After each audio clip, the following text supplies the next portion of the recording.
Hello, Ghana is in the news again for corruption, and this time it is because of a prosecution that took place in the United States. So grab a seat and let me take you through the case, break it down for you for your understanding. Now, this is a case that was involving a man who is known as Asante Beko. He was a former, managing director of a Tema oil refinery, and that is Tor, as we all call it. But this man has a dual citizenship. He's a Ghanaian and also an American. He also used to work with Goldman Sachs as a banker, an investment company in the United States. So, what was his role and why is Ghana involved in this whole case? This is why I come in to break it down for you to understand.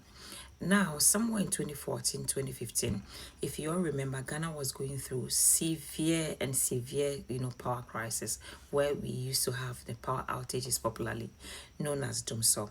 And so the then government, President John Dramani Mahamad's government was so desperate to look for a solution because, the whole country was plugged into darkness.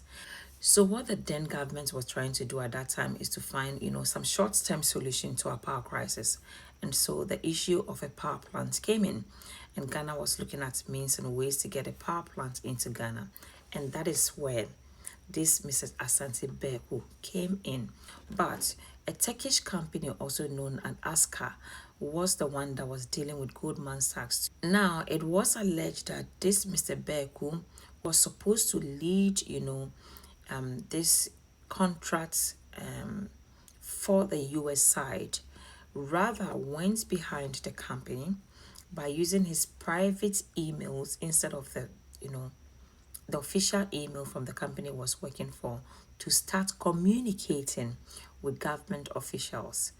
And what he was trying to do is to bribe his way through to the government officials in Ghana to get Aska, the Turkish company, to win the contract. This contract was through a competitive bidding.